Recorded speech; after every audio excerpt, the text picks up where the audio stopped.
In 1924, part of the eventual 14th Street Canarsie Line opened, called the 14th Street Eastern District Line, and was given the number 16. This was extended east, and in 1928 it joined with the existing BMT Canarsie Line east of Broadway Junction. Since that time, the 14th Street Canarsie Line service has operated as it has today, except for an extension from the 6th Avenue to 8th Avenue, which opened on May 30th, 1931 to connect the new 8th Avenue subway. The 8th Avenue terminal was originally built in I&D style and has been restored to BMT style like Fulton Street and Broad Street. During rush hours, express service ran non-stop between Lorimer Street and Myrtle/Wyckoff Avenues. Before the 14th Street Eastern and Canarsie lines were connected, the Canarsie part of the line already had a number 14, running from Lower Manhattan via the Broadway elevated and called the Canarsie Line.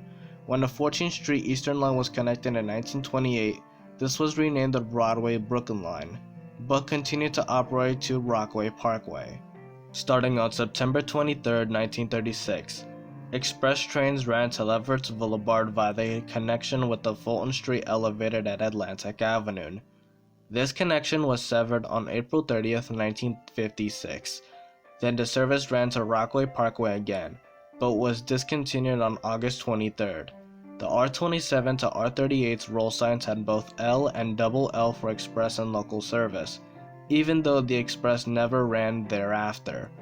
On November 26, 1967, with the opening of the Christie Street Cut connection, the BMT Eastern Division lines were given letters. The 14 to Canarsie was labeled the JJ, and the 16 became the double L. Canarsie service to Lower Manhattan was discontinued in 1968 when double letters were dropped on May 5, 1985. The double L became the L and it still has a designation. In 1991, skip-stop service was proposed to speed up service during the height of rush hour service in the peak direction, which would have reduced the running time of 41 minutes to 37 minutes. Under this plan, the K designation, which was previously used as the Broadway Brooklyn Local from 1967 to 1976, and as the 8th Avenue Local from 1985 to 1988, would be repurposed and would appear in a gray bullet similar to the color the L uses.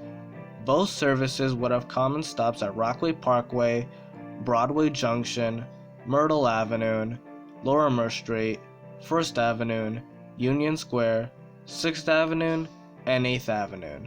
L trains would have stopped at East 105th Street, Livonia Avenue, Atlantic Avenue, Wilson Avenue, DeKalb Avenue, Morgan Avenue, Grand Street, and Bedford Avenue. K trains would have stopped at New Lots Avenue, Sutter Avenue, Bushwick Avenue, Aberdeen Street, Halsey Street, Jefferson Street, Montrose Avenue, Graham Avenue, and 3rd Avenue.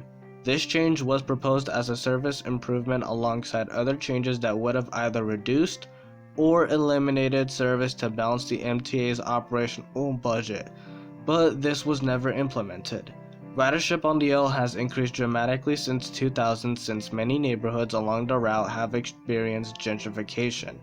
The MTA spent $443 million on new subway fleets of subway cars, which was introduced on the L in 2002, but by 2006 was already too small to handle the growing ridership within the L line. The Transit Authority had projected that 212 Kawasaki-made R143 subway cars would be enough to accommodate ridership demands for years to come, but ridership has risen higher than expected.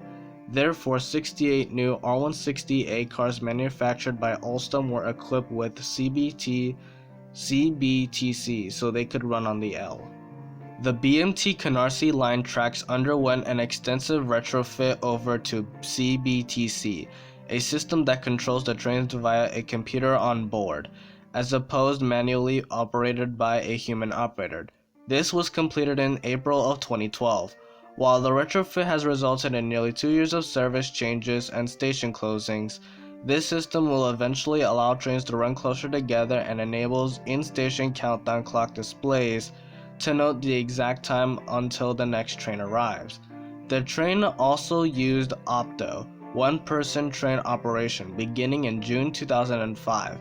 but a combination of public outcry regarding several perceived safety issues, which increased after the July 2005 London Tube bombings, heavy lobbying by the Transportation Workers Union of America (TWU), as well as several aberration ruling that the MTA had breached its contract with the TWU, caused the Metropolitan Authority to end Opto the following September. However, the MTA's successful implementation of countdown clocks on the L was the first in the system, followed by the IRT later on.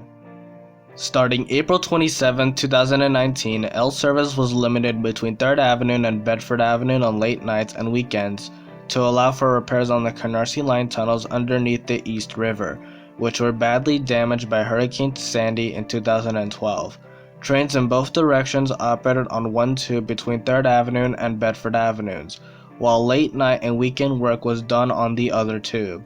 The original plan was for a 15-month closure with both tubes closed simultaneously west of Bedford Avenue, but the plans were revised in January 2019. On April 26, 2020, New York Governor Andrew Cuomo announced the completion of the project months ahead of schedule. And that is the entire history of the L train. Probably one of the shortest I've done thus far. I hope you have a great day. See ya.